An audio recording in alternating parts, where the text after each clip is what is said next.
Allah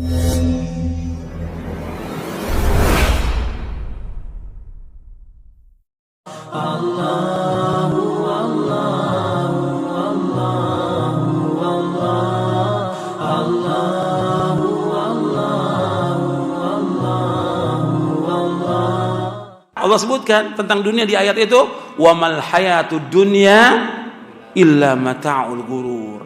Dan tidak ada kehidupan dunia melainkan kehidupan yang bagaimana? Menipu. Kita jangan tertipu, dan banyak manusia tertipu dengan dunia ini. Banyak sudah tertipu dengan dunia. Orang kejar-kejaran dengan dunia. Nabi sallallahu alaihi wasallam ditawarkan oleh malaikat, yang malaikat ini diciptakan oleh Allah Ta'ala dan belum pernah turun ke muka bumi ini. Kata malaikat Jibril kepada Nabi Muhammad SAW, ini malaikat sejak diciptakan oleh Allah belum pernah turun ke muka bumi ini. Dia akan menyampaikan sesuatu dari Allah. Kata malaikat ini mengatakan begini kepada Nabi Muhammad SAW, apakah engkau mau, ini Allah yang menawarkan melalui malaikat ini, apakah engkau mau dijadikan seorang rasul sekaligus seorang raja, atau engkau seorang rasul tapi juga seorang nabi? Apa jawaban kata malaikat Jibril? Tawadhu ya Rasulullah, tawadhu ya Rasulullah, kata malaikat Jibril. Apa jawab Nabi SAW? Bal abdan rasula, bal abdan rasula, aku ingin jadi seorang hamba dan juga seorang rasul. Kalau Nabi pengen jadi raja, dikasih enggak? Dikasih sama Allah. Raja, semua fasilitas, semua singgasana dikasih sama Allah SWT. Tapi Nabi nggak mau. Karena tujuan hidup seorang mukmin bukan dunia. Apa? Sorga, bukan dunia. Kemudian pernah terjadi, ini riwayatnya sahih. Dan pernah terjadi juga ketika Nabi tidur, sallallahu alaihi wasallam, bangun tidur Nabi kelihatan bekas tikar. Umar menangis radhiyallahu an. Ya Rasulullah, engkau pemimpin dunia, pemimpin akhirat. Sedangkan aku lihat Persia Romawi kerajaannya luar biasa, kok engkau seperti ini? Umar menangis melihat Rasulullah SAW. Artinya dengan kehidupan yang sangat sederhana sekali Rasulullah SAW. Apa adanya hidup ini. Kemudian kata Rasulullah kepada Umar, ya Umar, ama tarda antakuna lahumud dunya walal akhirah. Wahai Umar, apakah engkau tidak redho bagi mereka itu semua orang kafir dunia, dan bagi kita akhirat? Yang dipilih yang mana? Akhirat. Dunia, sekaya-kayanya manusia semuanya, hidupnya berapa tahun? Paling 60-70. Sedangkan sorga jutaan tahun tanpa hitung. Nggak ada kematian lagi di sorga, nggak ada kematian lagi di neraka. Disembelih kematian itu di hari kiamat nanti, disembelih, nggak ada lagi kematian, kehidupan yang abadi. Orang milik kehidupan yang abadi, bukan dunia.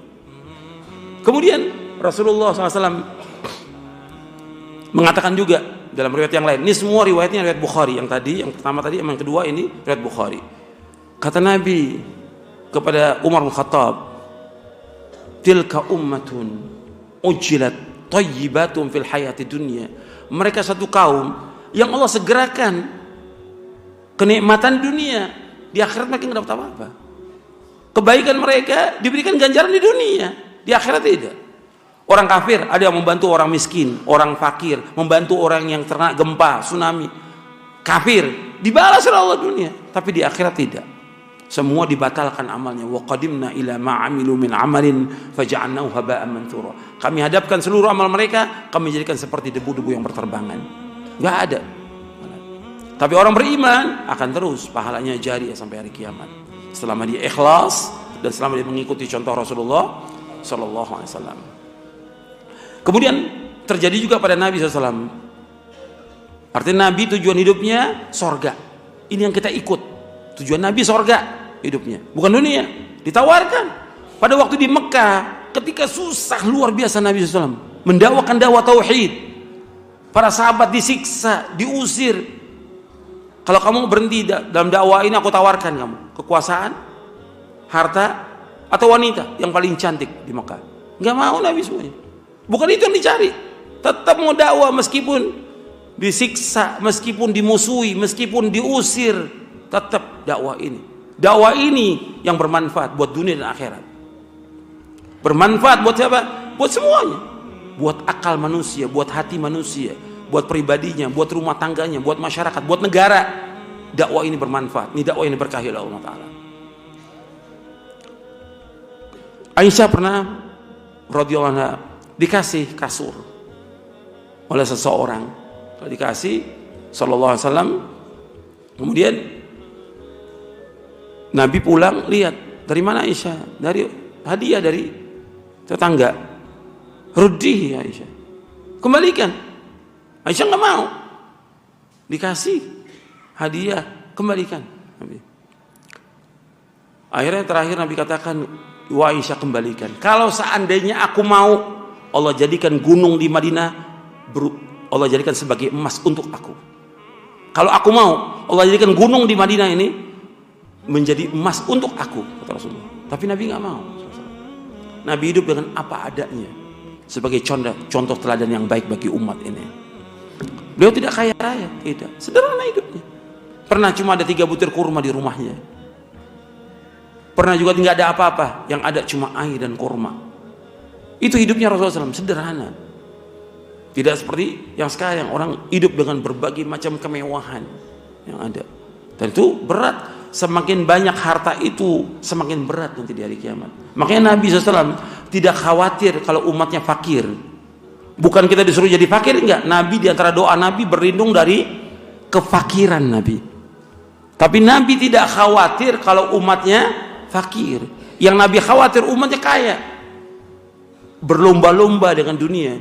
Dalam hadis yang sahih yang diriwayatkan oleh Imam Bukhari dan Muslim, Nabi bersabda SAW, mal faqra akhsha alaikum walakin akhsha an tubsata dunya alaikum kama busitat ala man kana qablakum fatanafasuha kama tanafasuha fatuhlikakum kama ahlakathum. Kata Nabi SAW, bukan kefakiran yang aku takut sekalian, tapi yang aku takut atas kalian dibukakan pintu dunia ini oleh Allah. Kalian kejar-kejaran masalah harta, bersaing, berlomba-lomba masalah harta, mencari dunia. Lantas dunia itu membinasakan kalian sebagaimana dunia ini membinasakan orang-orang sebelum kalian. Makanya dunia ini mata'ul ghurur. Dan dunia ini indah, dan banyak orang tertipu. Bukan 1, bukan 2, jutaan manusia sudah tertipu dengan dunia ini. Jutaan manusia. Kalau mau dihitung sampai sekarang sudah miliaran manusia sudah tertipu dengan dunia ini. Miliaran manusia. Maka Nabi menyebutkan dalam hadis yang lain yang sahih. Kalau yang tadi saya sebutkan riwayat Bukhari dan Muslim. Dalam hadis yang lain yang diriwayatkan oleh Imam Ahmad dan Muslim, Nabi bersabda sallallahu alaihi wasallam, "Inna dunya hulwatun khadirah wa inna Allaha mustakhlifukum fiha fayanzur kaifa ta'malun." Fattaqud dunya wattaqun nisa fa inna awwala fitnati bani Israil kanat fin nisa. Kata Nabi SAW, sesungguhnya dunia ini indah dan manis. Dunia ini indah dan manis. Dan Allah SWT menjadikan kalian sebagai khalifah untuk mengelola bumi ini agar kalian menegakkan ibadah kepada Allah. Maksudnya mengelola ini sebagai khalifah, bagaimana menegakkan ibadah kepada Allah. Antum ingat tuh yang tadi, yang awal. Bukan untuk sibuk dengan dunia, bukan. Tapi bagaimana manusia ini dia mengelola dunia ini dalam rangka menegakkan ibadah kepada Allah. Wa innallaha mustahlikum. Fayanzur kaifa ta'malun, dan Allah akan melihat kalian bagaimana kalian beramal. Yang dilihat oleh Allah tentang amalnya, bukan ilmunya, bukan hartanya, bukan gelarnya. Kan gelarnya banyak tuh, profesor, doktor, ya, doktor, LC, MA, segala macam sudah. Bukan itu yang dilihat. Yang dilihat apa? Fayanzuru kaifa ta'malu, bagaimana kalian mengamalkan. Fattaqud dunya, hati-hati kepada dunia. Wattaqun nisa, hati-hati kepada wanita. Fa inna awwala fitnati bani Israil kanat fin nisa. Sesungguhnya fitnah yang pertama yang membinasakan Bani Israil disebabkan karena wanita. Nabi sebutkan dua. Hati-hati kepada dunia, hati-hati kepada wanita. Hadis ini sahih riwayat Imam Ahmad dan Muslim. Rasulullah SAW mengingatkan ini untuk kita semuanya supaya kita hati-hati, karena ini bisa menghalangi tujuan kita dalam ibadah kepada Allah dan menghalangi tujuan kita untuk masuk ke dalam sorga. Tuh, ingat itu. Dunia bisa menghalangi manusia untuk masuk sorga, wanita bisa menghalangi dia untuk masuk ke dalam sorga. Dan banyak terjadi. Orang bisa rusak agamanya ya karena istrinya. Orang sibuk dengan dunia karena istrinya. Orang bisa pisah dengan saudaranya karena istrinya. Dan masih banyak lagi fitnah. Fitnah wanita besar. Dua fitnah, fitnah dunia, fitnah harta, dan juga fitnah wanita besar.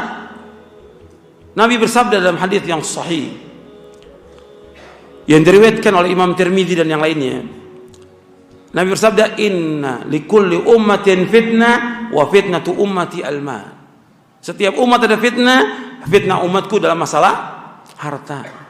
Harta. Terfitnah orang dengan harta. Orang awam terfitnah dengan harta. Penuntut ilmu terfitnah dengan harta.